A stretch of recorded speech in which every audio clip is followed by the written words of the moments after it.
Hello बंधुरा and welcome back to Sonali's lifestyle channel. आज के আমি ভাবছি একটা তোমাদের খুবই সিম্পল ভাবে একটা ডিমের রেসিপি তোমাদের সঙ্গে শেয়ার করব। এইটা তো খুবই সহজ একটা রেসিপি।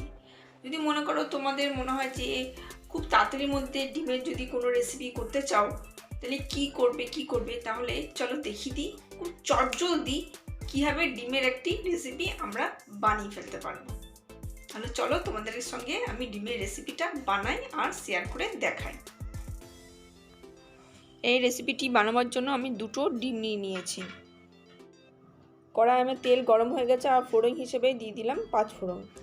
এরপর আমি দিয়ে দিচ্ছি পেঁয়াজ কুচনো। পেঁয়াজটা একটু নেড়ে চেড়ে গোল্ডেন করে ভেজে নিতে হবে। আমার পেঁয়াজটা গোল্ডেন ব্রাউন হয়ে গেছে। এরপর আমি আলু কুচি করেছিলাম, সেই আলু কুচিগুলো তেলের মধ্যে দিয়ে দিলাম। যেমনভাবে আমরা আলু ভাজি ঠিক সেরকমভাবে এই আলুটা ভেজে নিতে হবে। আর এই আলু ভাজাটার জন্য একটু তেলটা একটু পরিমাণে একটু বেশি দিতে হবে। দেখো আমি নেড়ে চেড়ে একদম ভালো করে ভেজে নিচ্ছি। এরপর দিয়ে দিলাম স্বাদ মতো নুন আর হলুদ গুঁড়ো। এই দুটো দিয়ে ভালো করে নেড়ে চেড়ে মিক্স করে নিলাম। তারপর আমি খুব সামান্য পরিমাণে দিলাম জিরে গুঁড়ো। ব্যাস, এরপর আবার ভালো করে নেড়ে নিয়ে এর মধ্যে আমি একটু মশলা দিচ্ছি। মশলাটা হচ্ছে আদা বাটা আর সর্ষে বাটার পেস্ট। এই মশলাটি দেওয়ার পরে খুব ভালো করে নাড়তে হবে যাতে মশলার গন্ধটা চলে যায়। তারপর আমি ঢাকা দিলাম একটু সেদ্ধ হওয়ার জন্য। ততক্ষণে আমি ডিমটা ধুয়ে ফাটিয়ে নিচ্ছি। এই ডিমের মধ্যে এখন নুন দেওয়ার আর প্রয়োজন নেই, কারণ অলরেডি আলু ভাজার মধ্যে নুন দেওয়া আছে। ভালো করে কিন্তু ডিমটাকে ফাটিয়ে নিতে হবে।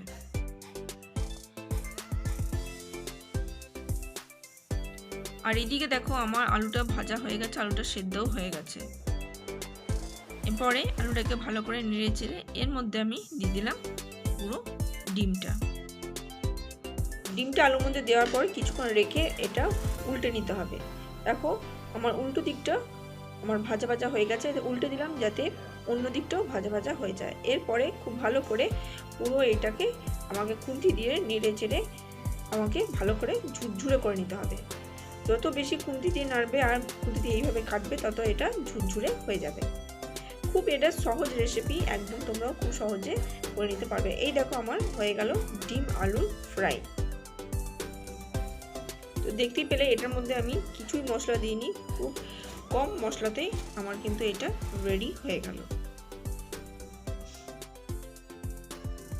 তো সহজেই এই রেসিপিটা বানিয়ে ফেললাম। এটা কিন্তু তোমরা রাতেবেলায় রুটি দিয়ে বা পরোটা দিয়ে খেতে পারবে।